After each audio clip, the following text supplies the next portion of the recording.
Tout de suite, on va se pencher sur notre démocratie pour voir comment la réenchanter, cette démocratie, comment aussi renouer entre les citoyens et le politique. Bonsoir à tous les deux. Alors bonsoir Anne-Emmanuelle Bourgault, vous êtes constitutionnaliste, vous êtes prof à l'ULB. Plus exactement à l'école de droit Humons-ULB. Merci pour la précision, vous avez raison de me reprendre. C'est important, absolument. Alors ce mouvement des Gilets jaunes, puisque si on traite ce sujet aujourd'hui, évidemment, il nous est inspiré par ce mouvement des Gilets jaunes. Est-ce que pour vous, c'est vraiment la question qu'il pose finalement derrière les revendications d'ordre plus social et économique? Est-ce que la revendication et le regard des Gilets jaunes, c'est ça? C'est le fossé finalement entre le peuple et les élites, ou le citoyen et le politique? Alors, c'est compliqué de répondre à votre question parce que je ne suis pas sûre qu'il y ait un regard Gilets jaunes. Et donc, me faire le porte-parole du regard ou de la voix des Gilets jaunes, étant donné que ça se voit, c'est un mouvement spontané, très pluriel, et sans doute qu'il n'y a pas un regard Gilets jaunes, mais plusieurs. Mais en tout cas, ce que je pense, c'est que la formulation la plus explicite qu'ils font, c'est le témoignage d'un mal-être social. Notamment, il y a beaucoup de femmes parmi les Gilets jaunes, et le sujet que vous venez de passer sur la pauvreté le montre. Non seulement la pauvreté frappe les enfants, mais aussi les femmes. Alors en France et chez nous, les femmes sont en première ligne dans le mouvement des Gilets jaunes. Et ça, cette demande d'émancipation sociale, ces aspirations à un mieux-être, ça me fait penser, si vous voulez, ça me rappelle les travaux que j'ai menés, parce que moi j'ai étudié les débats constitutionnels sur l'évolution de la démocratie, et on l'oublie, mais à la base du suffrage universel, il y avait une demande et ce désir d'émancipation sociale. Le POP à l'époque disait, pour nous, le suffrage universel, c'est une question de pain. Eh bien, pour les Gilets jaunes, ce qui est en train de se passer, c'est une question de pain aussi. Et du coup, il y a en fait, moi je crois qu'on a intérêt à réaffirmer ce lien et cette interdépendance entre démocratie politique et démocratie sociale.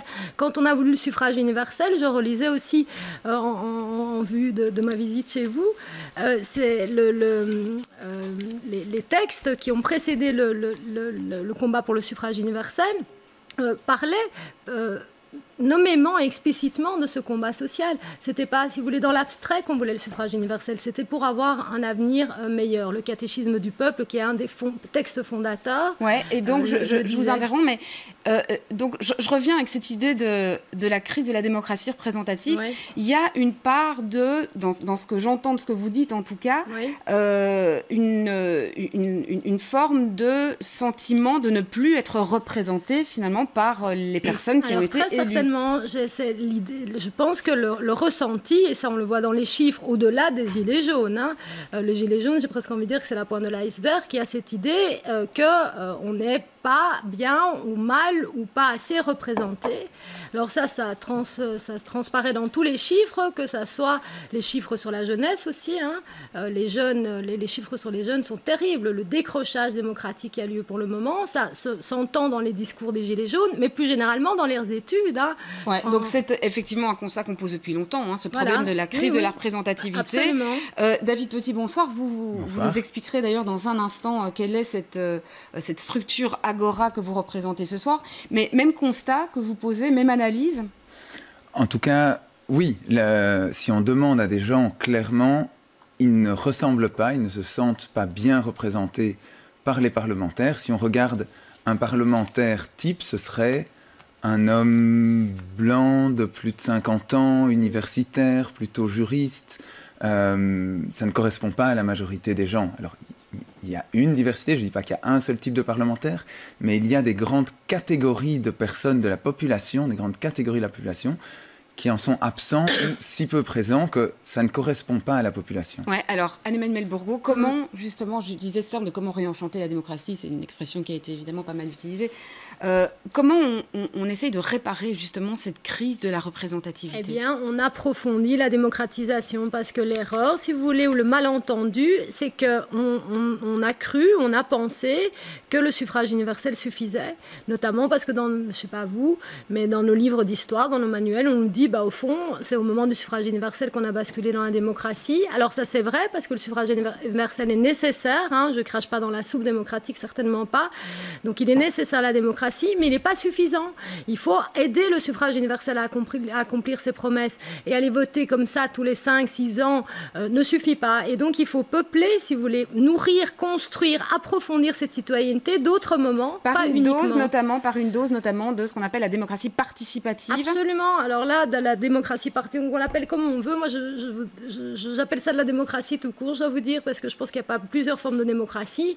Il y a une démocratisation. On a démocratisé le droit de vote, mais on n'a pas démocratisé la décision politique. C'est ça qui se passe. On a démocratisé le droit de vote et on s'est dit, ça y est, là, c'est comme Obélix, on est tombé dans la potion, ça y est, on est en démocratie. Le problème, c'est que ça ne suffit pas. Ça ne suffit pas, et notamment parce que il faut bien comprendre ça, quand on a accordé le suffrage universel, la population était bien moins éduquée, et ça c'est bien moins éduquée que maintenant. Maintenant, les gens sont de plus en plus éduqués, donc ils sont capables. Le postulat du suffrage universel, c'était quand même aussi qu'on était peut-être capable de désigner nos représentants, mais qu'on n'était pas capable de faire des choix politiques. Et maintenant, le progrès de l'instruction obligatoire aidant, et tant mieux, et la qualité de l'école et de l'enseignement fait qu'on est capable. Enfin, ouais. Alors, une des pistes justement qui est envisagée, et c'est celle que vous proposez d'ailleurs, David Petit, c'est le tirage au sort. Voilà. Alors, vous, quelle est la formule? Parce qu'il y a plusieurs formules différentes. Quelle est la formule que vous proposez? Alors, on propose une formule, au moins pour l'échelle de la région bruxelloise, avec une assemblée tirée au sort, avec quelques critères pour garantir cette diversité et que les différentes catégories de la population soient présentes et que cette assemblée ait un pouvoir décisionnel. Ouais, c'est-à-dire quand vous dites que les différentes catégories de la population et que la diversité soit présente et représentée, comment on s'y prend? Parce que c'est vrai que ça ne va pas forcément de soi, c'est pas parce qu'on passe par le tirage au sort que ça se passe comme ça. Alors, c'est pour ça que nous on ajoute 3 critères qui sont critères de genre, le critère d'âge et le critère du diplôme. Alors pourquoi le diplôme? Il peut sembler à part, mais en fait, il est un indicateur d'une diversité socio-économique. Et donc, si on dit il faut 50% d'hommes, 50% de femmes, il faut autant de pourcents de gens de moins de 30 ans, de plus de 30 ans, de plus de 40 ans, etc., on va avoir quelque chose qui ressemble beaucoup plus à la population bruxelloise. Mais il faut aussi, pour que les personnes acceptent de venir, il faut reconnaître qu'il s'agit d'un travail, il ne s'agit pas d'une consultation comme parfois elle est organisée, il s'agit d'un travail et donc il doit être rémunéré. Il doit aussi être bien organisé. C'est pas en 5 minutes. Donc les tirés au sort de l'Assemblée qui deviendraient donc des citoyens participants seraient rémunérés. Et comment vous vous y prenez en fait? Alors, pour arriver là? Donc nous on espère on souhaite et on va pousser pour que à moyen terme ce soit officiel, ce soit organisé par la loi, qu'il y ait cette Assemblée en parallèle du Parlement actuel. Et donc, il y a une forme de codécision, qu'il y ait, comme les 2 chambres du fédéral. Comment est-ce que nous, on peut faire pour pousser cela, pour que ça aille plus vite? Parce qu'on pense que ça ne va pas venir tout seul. C'est difficile, en fait, de demander aux politiciens de donner du pouvoir. Mais oui. Et donc, concrètement, on a décidé, très récemment, de créer une liste politique pour les élections de mai 2019. Alors, ça peut sembler bizarre. Donc, une liste qui n'aurait que comme programme de créer cette assemblée citoyenne. Oui.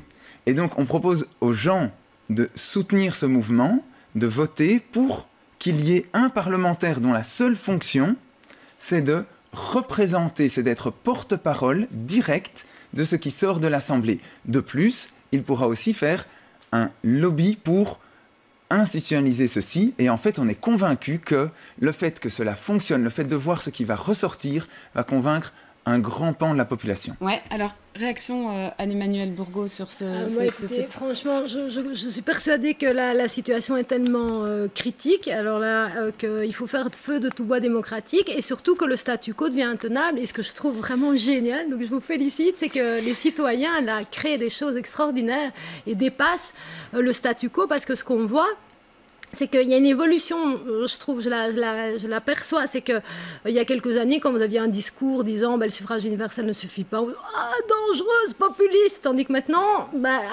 l'idée selon laquelle... Exactement. Est-ce que vous pensez au fond qu'on avance avec ce type de proposition qui paraissait complètement fantaisiste, effectivement, il n'y a pas si longtemps encore? En fait, ce qu'il y a, c'est que je pense que dans le monde politique, ça avance. Donc, en tout cas, plus exactement, on ne dit plus non, c'est n'importe quoi. On dit oui, c'est vrai, on a conscience qu'il y a quelque chose, mais après, les structures... Il y a eu notamment des expériences comme le G1000 qui avait été porté par entre autres David Van Reybrouck, qui ont peut-être aussi fait avancer bien sûr. Mais donc, ce qui est étrange, c'est qu'à la fois, ouvertement, là, il y a beaucoup de parlements, dont le Parlement régional bruxellois, qui ont fait des expériences de panel, mais après, ce qui cale, c'est l'ingénierie, c'est qu'on modifie le droit existant pour permettre ce genre d'expérience, et ça, c'est un peu l'histoire constitutionnelle de ce pays. Et justement, quelle serait la faisabilité alors Mais justement, c'est que dès qu'on parle ingénierie ou problème constitutionnel ou problème de répartition des compétences, surtout à Bruxelles, il n'y a pas loin à aller pour avoir le fantôme des réformes de l'État, et c'est triste, mais les réformes de l'État jusqu'à présent, pour le moment, ou en tout cas depuis la Deuxième Guerre mondiale, c'est des réformes institutionnelles. Et du coup, il y a vraiment un laisser pour compte de ces conditions démocratiques. Vous voyez, la question, c'est pas qui va être compétent, pourquoi. La question maintenant, c'est comment on va adapter les institutions pour que les citoyens ne se sentent plus exclus. C'est ça la question centrale. C'est pas savoir qui va gérer telle ou telle compétence ou comment on va scinder tel ou tel arrondissement. Et le problème, c'est que depuis la Deuxième Guerre mondiale, on a adopté une perspective purement d'ingénierie, si je puis dire, de nos réformes de l'État, alors que là, maintenant, il faut une réforme de l'État citoyenne.